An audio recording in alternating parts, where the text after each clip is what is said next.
The yellow buses of Lagos screeched and honked as they crawled along Freedom Street. Traders pushed wheelbarrows full of oranges, phone cards, and hot puff-puff. Motorcycle riders shouted for passengers, and hawkers darted between cars, balancing crates of cold drinks on their heads. In the middle of all that noise, bright colors, and sweaty energy stood a tall pink building trimmed with gold letters that read Pay As You Go.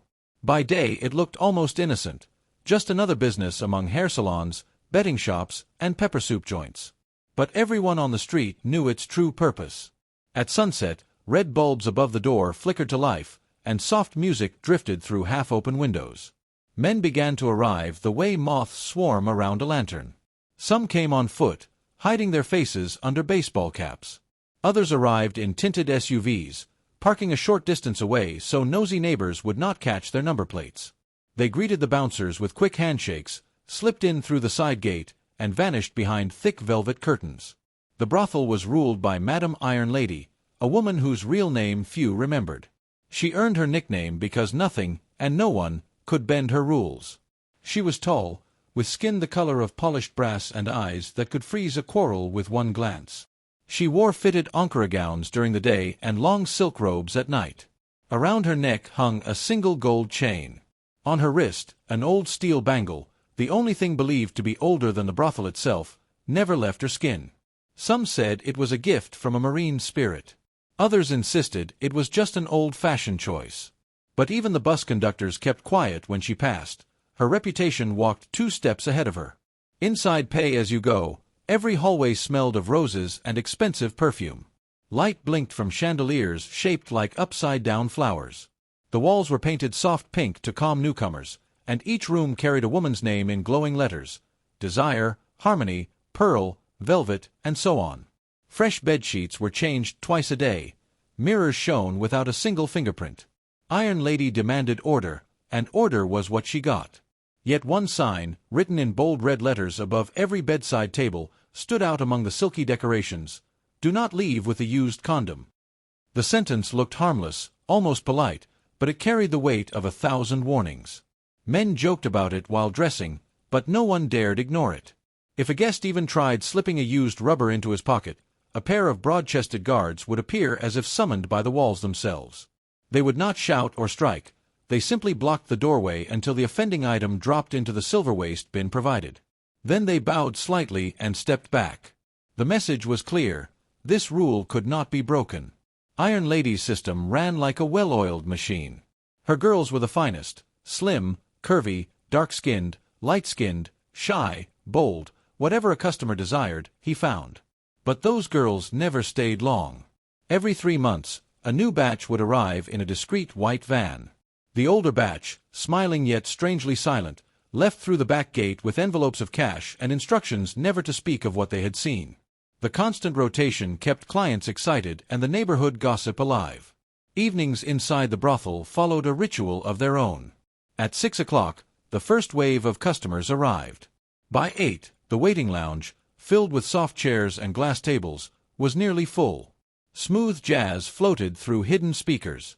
Flat-screen televisions showed silent football matches or old music videos. Attendants served chilled palm wine, whiskey, and peppered goat meat to keep patrons relaxed before they chose a companion for the night. Though many men bragged loudly, each was careful to obey Iron Lady's single command about the used condoms. They laughed about it, but fear rested beneath their jokes. Everyone had heard at least one frightening rumor: the corrupt politician who lost his voice, the banker who watched his empire crumble a month after visiting, the young student who fell ill without diagnosis.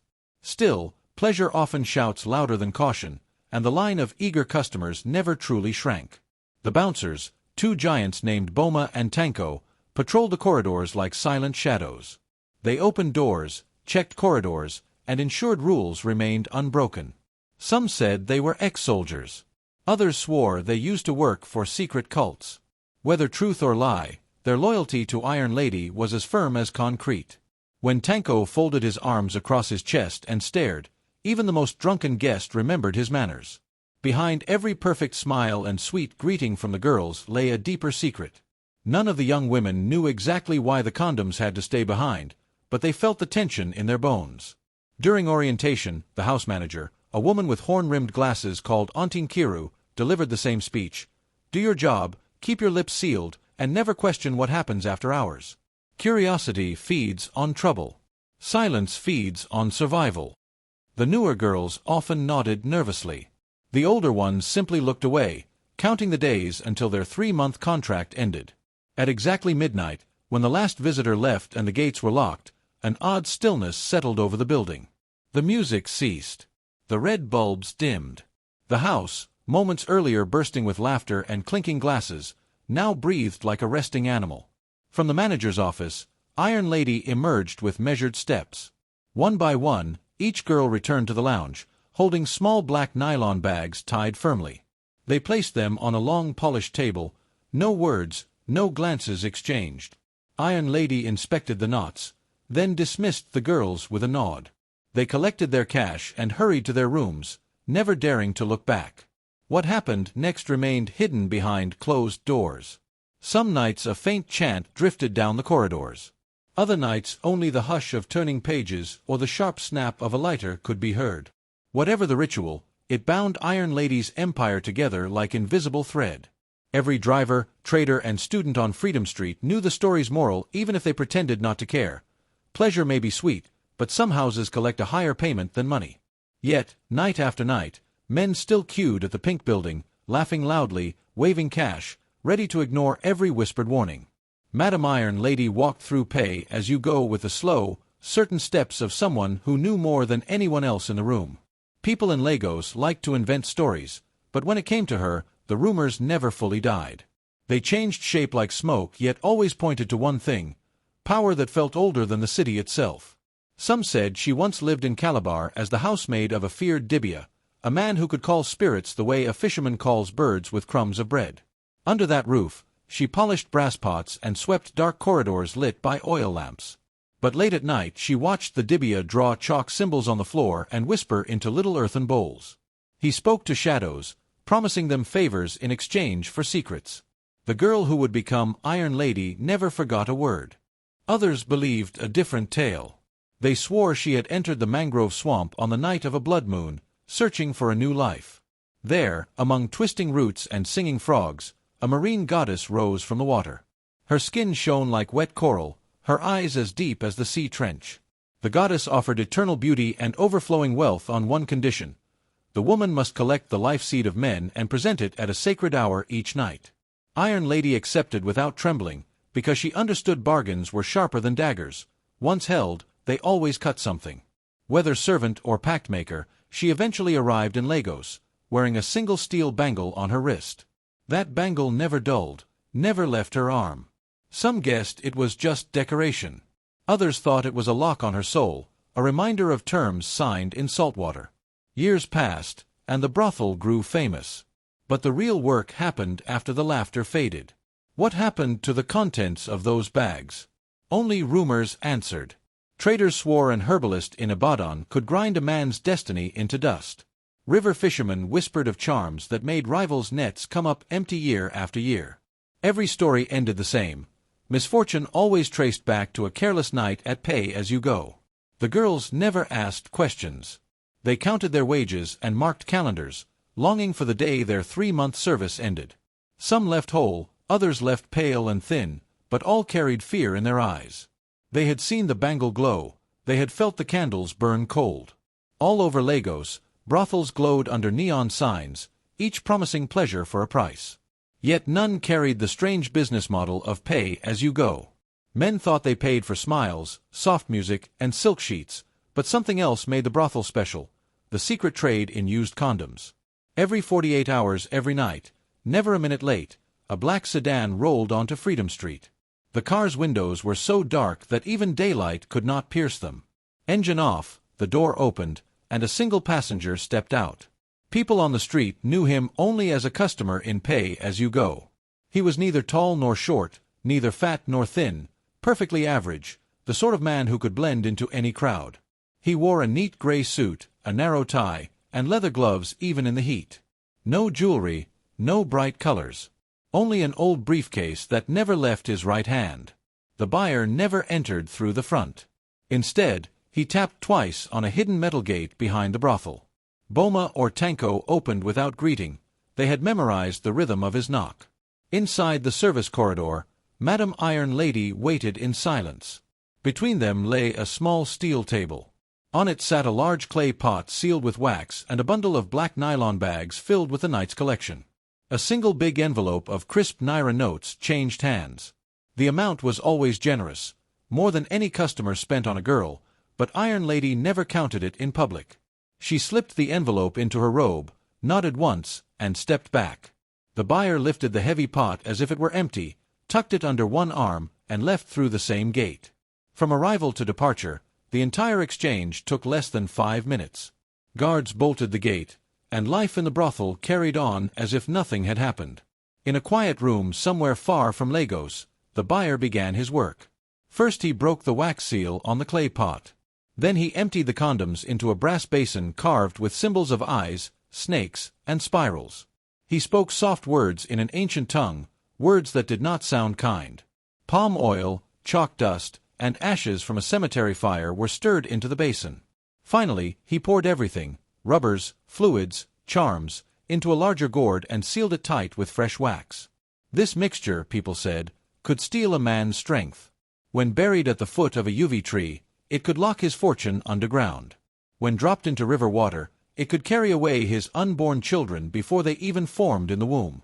The buyer did not worry about backlash. He only wants to renew his ritual and become richer more and more. He had not committed the act of lust, so the spirits chased someone else. The debt fell on the men who had paid for pleasure and abandoned their seeds so carelessly. The curse did not strike like lightning, it seeped in like a slow leak.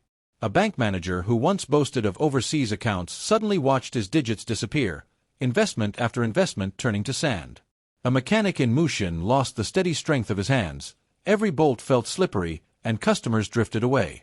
A rising Afrobeat singer opened his mouth at a live concert and found no voice, only a cough that lingered for months. Doctors searched without answers, pastors prayed without relief, herbalists mixed roots without cure. None of the victims traced their misfortune back to a single night beneath velvet lights in a pink building. Even more frightening was the randomness. 2 friends might visit the brothel together. One would move on untouched, the other would sink like a stone. This uncertainty made the tale harder to believe and easier to ignore. After all, Lagos was a city of noise. Bad roads, corrupt bosses, sudden illness, any of these could ruin a life. How could anyone prove that a used condom sold behind a gate had set the ruin in motion? Iron Lady understood this doubt. It protected her business better than any armed guard. Men might fear swift punishment, but they rarely feared a distant, invisible threat. So they kept coming. They laughed at each other's nerves, paid their fees, and forgot the rule the moment they dressed. Emma Aladipo believed money solved every problem. The middle-aged civil servant had just secured a fat government contract, and the first payment sat in his bank like an overflowing dam. To celebrate, he polished his wine-red Lexus until it looked new, sprayed the last of his expensive cologne, and tugged a gold chain over his broad chest. A full moon hung above Lagos, silvering the traffic, but Emma's mood shone brighter. He wanted a night that confirmed he was king of his own story. Freedom Street greeted him with flashing signs and honking buses. Somewhere behind market stalls and suya smoke stood the pink building trimmed with gold letters, "Pay as you go." Emma parked at the corner, stepped onto the pavement, and slapped a wad of cash against his palm for confidence. His potbelly pushed against the buttons of his tailor-made shirt as he swaggered toward the guarded entrance. Boma, one of the towering bouncers, opened the door without a word. Emma nodded like royalty greeting subjects. Inside, soft music drifted through perfumed air. Velvet couches lined the lounge, and a chandelier cast warm light on small tables set with bottled water and brandy. Emma dropped into a plush chair and snapped his fingers. "Bring me 3 of your best tonight," he told the attendant, his voice booming across the room. Other patrons glanced up. Some admired his boldness, others frowned at his arrogance. Emma did not care. He had money, and in his world money meant power. Moments later, 3 young women appeared. Their satin robes brushed the floor, and their eyes shone with practiced charm. Emma's gaze fixed on the smallest of the trio, bright skin, nervous smile, hair braided with silver beads. He leaned back, smirked, and beckoned only her forward. "You look barely 22, he teased, clinking ice in his glass. "Tonight, I will show you what a real man can do." The girl forced a tiny laugh, masking unease, and led him toward a corridor draped in red curtains. The chosen room smelled of roses and new bedsheets. A neon sign above the mirror read, "No used condom may leave this room." Emma paid no attention. He tore open a packet, bragged through half the act, and finished with a satisfied grunt. While the girl adjusted her robe, he tossed the condom onto the edge of the mattress like a crumpled receipt. "Let the cleaner handle it," he said, zipping his trousers and examining his reflection. In his mind, the night was proof that wealth granted limitless freedom. Downstairs, Emma showered the receptionist with extra cash, winked at the guard, and strolled into the humid Lagos night.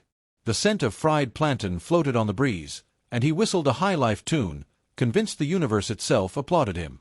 As the Lexus eased into traffic, he pictured house renovations, new suits, maybe a second wife if his current one complained too much. The city lights blurred by, and his ego burned hotter than the street lamps. But celebrations can hide silent costs. 1 week later Emma woke before dawn, drenched in sweat. He tried to summon the confidence that once defined him, yet something felt off. At work the next day, numbers on his computer refused to balance. He blamed fatigue, poured coffee, blamed the office air conditioning. 2 days later, his signature lost value. Upper tables suddenly questioned every request he made. Rumors spread that auditors were reopening the contract. Emails returned unanswered. By the second week, the problem followed him home. In the bedroom, Emma stared at his wife, but his body betrayed him. Shame disguised itself as anger. He shouted, slammed a door, slept on the couch. The erectile failure returned the next night, then the next. A doctor prescribed vitamins, a pastor dripped anointing oil, an herbalist mixed roots and bark. Nothing revived the spark he once brandished like a trophy. Bills gathered. The bank froze part of the project funds until, pending reviews, cleared. Friends grew distant, sensing trouble. Emma's laughter disappeared, replaced by pacing and muttered curses. Each sunrise felt heavier than the last. Meanwhile, the Lexus developed engine faults, demanding repairs he could not afford. His gold chain ended up at a pawnshop for a fraction of its price. Late one evening, sitting alone in his dim living room, Emma remembered the pink building, the careless grin, the discarded condom, the rule he ignored. Sweat beaded on his forehead at the thought, but he pushed the memory away. Superstition, he told himself. Coincidence. Still, a small voice whispered that destinies can leak away drop by drop, like water from a cracked jar. Weeks turned to months. Emma lost the contract entirely and was reassigned to a desk nobody wanted. The once vibrant civil servant shrank into a husk of apologies and unfinished sentences. His belly softened, but his spirit suffered more. People who had envied him now crossed the street to avoid his pleading eyes. Chitty Wongo was 19 years old, but people in the market called him Small Chief. For 7 years he had served under a well-known electronics merchant, sweeping floors at dawn, learning numbers at noon, and staying late to count inventory. On the very day his master handed him a certificate of freedom and a startup sum, customers drummed their palms on the counter to congratulate him. Chitty rented a narrow shop near the main gate, painted the shutters bright blue, and stacked the shelves with rechargeable lamps, earphones, and power banks.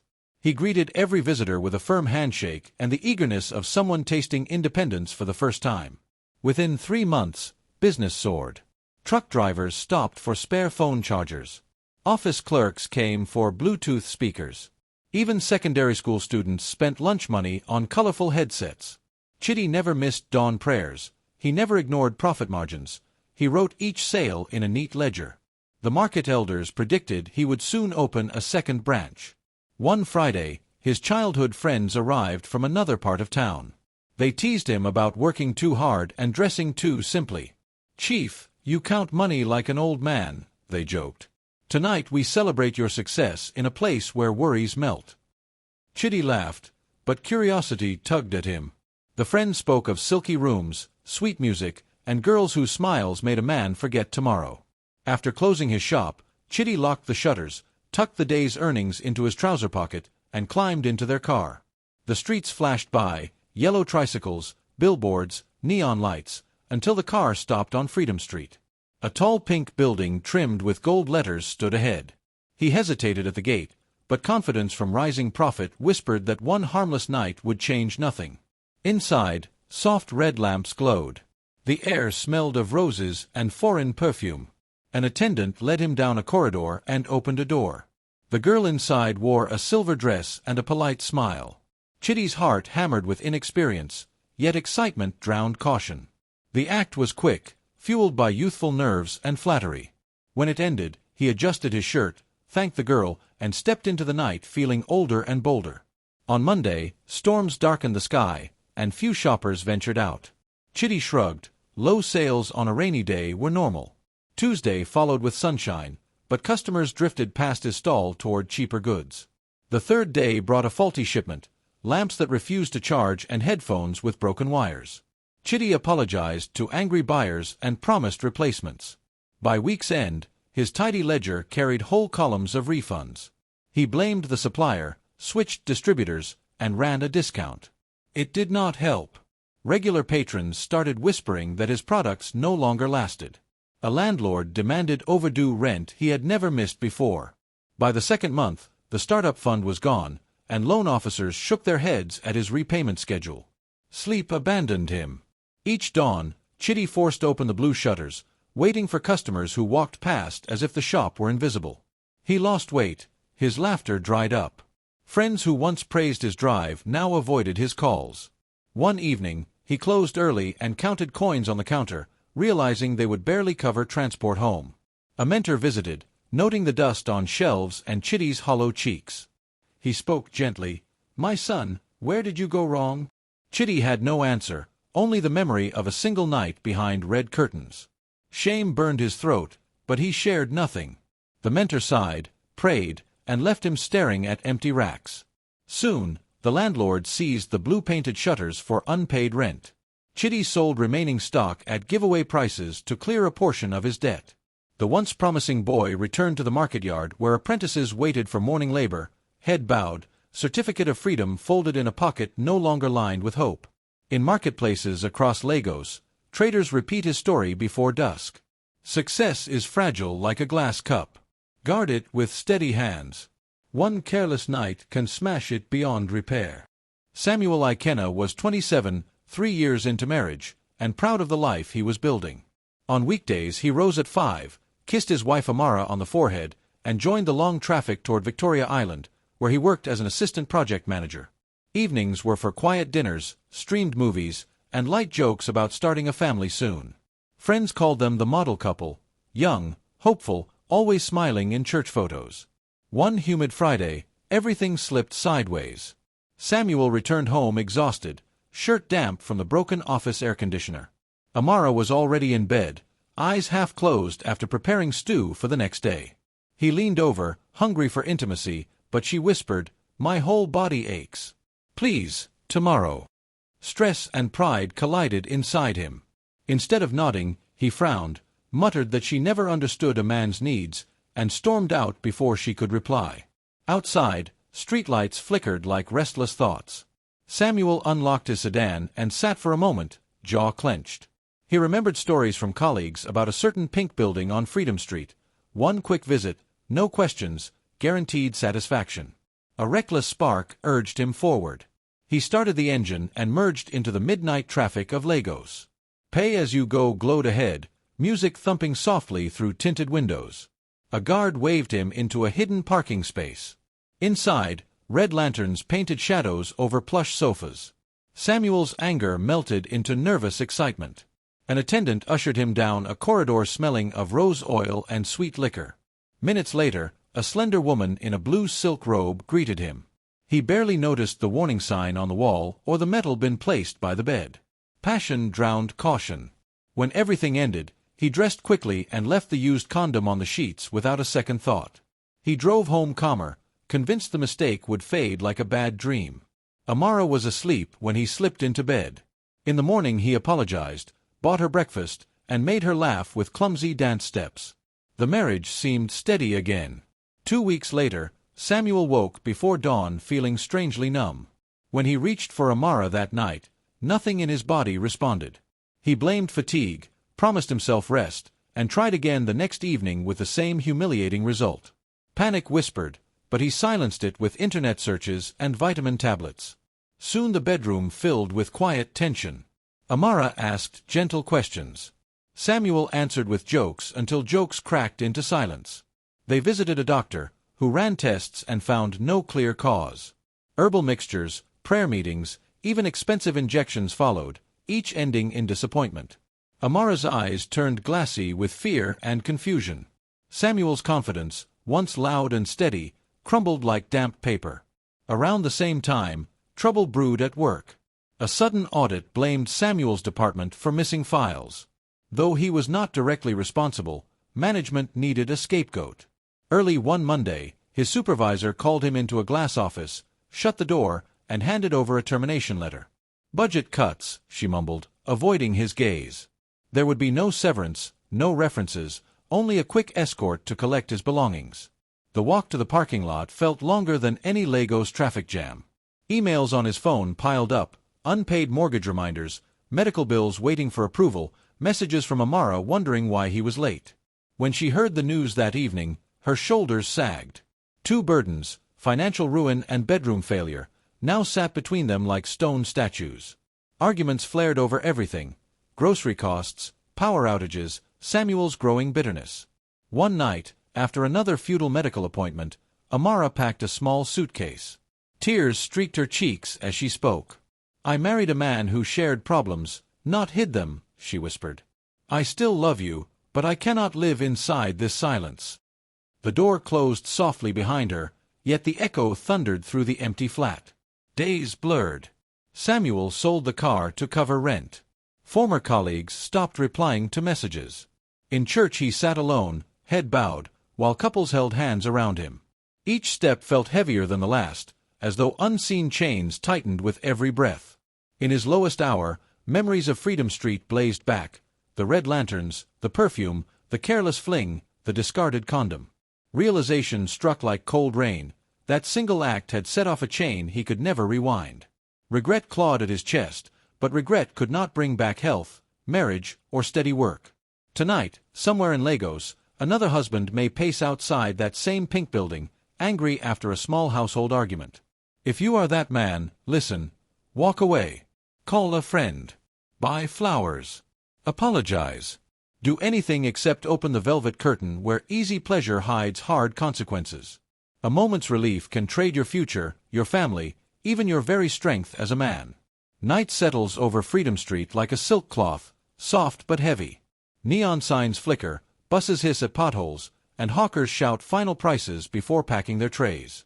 Yet beyond the clamor stands one building that never truly sleeps, a tall pink house trimmed with shining gold letters.